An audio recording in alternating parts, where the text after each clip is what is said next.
O cientista político Fernando Schiller, que participa conosco do jornal da Bandeirantes Gente, hoje vai falar sobre a reunião dos governadores, né, nesta manhã, com representantes aí do governo federal para tentar aumentar o auxílio emergencial, né? Esse auxílio emergencial que vai começar a ser pago a partir da semana que vem. Schiller, qual que é a expectativa para essa reunião? Será que a pressão dos governadores vai fazer efeito e subir o valor do auxílio emergencial? Bom dia para você. Bom dia, Pedro, Cláudio, Thaís, nossos ouvintes. Olha, eu vou arriscar um pouco para dizer o seguinte: eu acho que não começa bem essa reunião, viu? Porque o Congresso Nacional, há algumas semanas atrás, a gente já discutiu longamente aqui, aprovou a PEC emergencial. Na PEC emergencial, aprovou um limitador de 44 bilhões para o auxílio emergencial. Tá? Havia todo um conjunto de contrapartidas fiscais. Tá? Aí havia, desde o início da PEC, propostas muito duras: redução de jornada temporariamente do setor público até 25%, jornada de salários. Havia a questão de eliminar ou juntar os pisos constitucionais de saúde e educação, permitindo maior flexibilidade na ponta, uma série de medidas mais duras. Tá? A PEC foi desidratada, foi aprovado os 44 bilhões, uma promessa, na verdade, de redução de incentivos fiscais em 8 anos aí da União. E, uma ampla maioria no Congresso, PEC, quer dizer, teve 360 votos aprovados. Né? Os governadores têm as suas bancadas no Congresso, os governadores acompanharam a tramitação da PEC, ninguém na época defendeu seriamente que esse valor fosse maior, a não ser a oposição, mas também sem a alternativa de fonte fiscal para isso.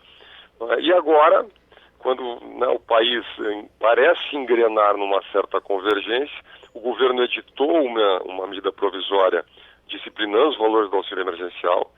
O Ministério da Cidadania fez um escalonamento, então você tem R$ 150 para pessoa, para indivíduos, até R$ 375 para mulheres chefes de família. Acho que até está errado isso, deveria ser famílias monoparentais, seja homem, seja mulher, mas enfim, foi definido mulheres chefes de família, 250 para as demais famílias, dentro desse limitador.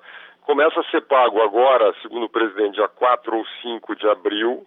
A partir do dia 1º as famílias podem consultar o seu recebimento e vai receber quem já estava no cadastro na última parcela do ano passado, do auxílio emergencial. Então está todo o processo montado, organizado, MP editada, orçamento aprovado, Congresso Nacional definiu o limite de valor e na última hora os 16 governadores assinam uma carta de 4 ou 5 parágrafos, onde não se aponta fonte de receita, onde se faz de conta que não foi aprovado o PEC no Congresso.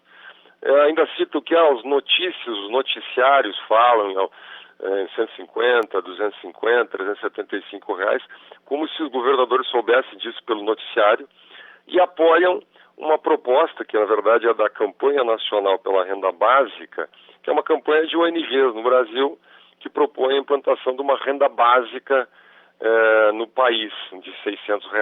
Na verdade, propõe o que nós tínhamos no ano passado, que era R$ 600, atingindo mais de 65 milhões de brasileiros, onde onde a mulher é chefe de família ganha 1.200, e que custou 300 bilhões aos cofres públicos. Obviamente que levou a relação dívida-PIB no Brasil a perto de 90%. Então, eu diria assim, é quase surrealista esse pedido nesse momento. Na minha visão, qual é o pano de fundo disso? Criar um conflito político. Quer dizer, em vez de se fazer isso de maneira estruturada no sistema político, em vez de ter se feito isso na PEC emergencial, em vez de se apontar a origem fiscal para esse recurso, simplesmente joga uma carta para fazer de conta que os governadores são bacanas e o governo federal não quer dar os R$ 600, que obviamente seria muito melhor para todo mundo.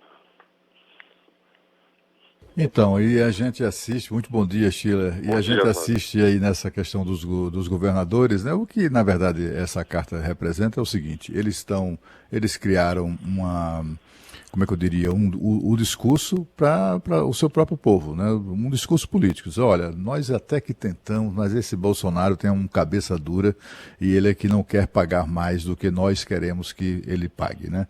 Agora, se a intenção fosse mesmo ajudar essas pessoas mais pobres, os governadores podiam coçar o bolso e colaborar com isso, né? Criar os seus próprios auxílios emergenciais.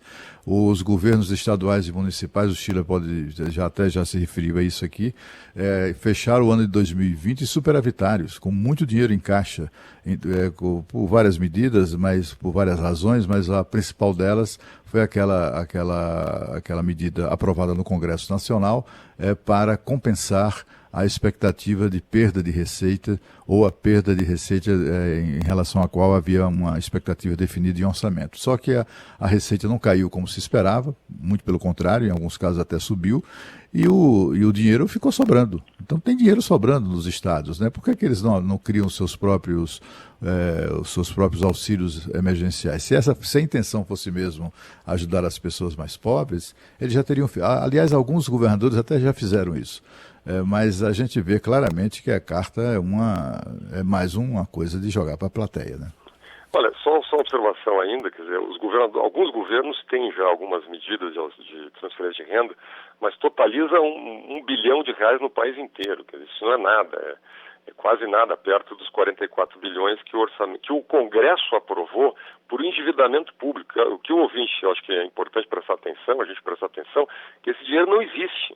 Quem vai pagar essa conta somos nós no futuro, ou a futura geração, quer dizer, porque o Brasil está emitindo títulos da dívida para pagar, isso que o Congresso autorizou, porque o orçamento da República é deficitário. Não é? Ontem o governo anunciou, o presidente Bolsonaro anunciou a renovação do PRONAMP, que é o financiamento para micro e pequena empresa, o chamado BEM, a renovação do BEM, que foi muito importante, mais de 10 milhões de empregos, não é?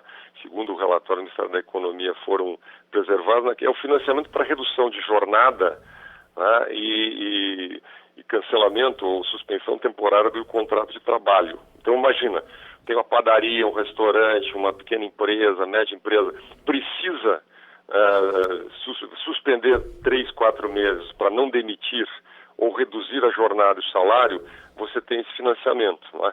Agora, o que me impressiona, Thaís, Cláudio, Pedro, é que quando aprovou uma PEC emergencial, quando o Congresso aprovou a PEC emergencial, nem sequer as progressões, chamadas progressões de carreira do setor público, o Congresso autorizou que fossem suspensas durante o período de calamidade, o período da pandemia. Quer dizer, enquanto o setor privado está reduzindo jornada, está suspendendo contrato de trabalho, está demitindo, né? Enquanto o comércio está fechando, nós estamos criando medidas de isolamento social que são necessárias, né? O setor público sequer topou suspender temporariamente as progressões salariais do funcionário público federal, nem esta contrapartida. Né? E agora, sem dizer a origem do recurso, propõe, como se fosse mágica, né? A gente voltar a ter uma despesa de 300 bilhões no orçamento, contra os 44 autorizados pelo próprio Congresso. Aí não tem pressão de governador não, viu? Por essa categoria aí, governador não mexe com isso aí não, viu, Schiller? Aí não tem. Mesmo. Schiller, obrigado pela participação aqui mais uma vez no Jornal Gente. Um abraço pra você, hein? Grande abraço. 8h38. Rádio Bandeirantes. Aqui você se informa.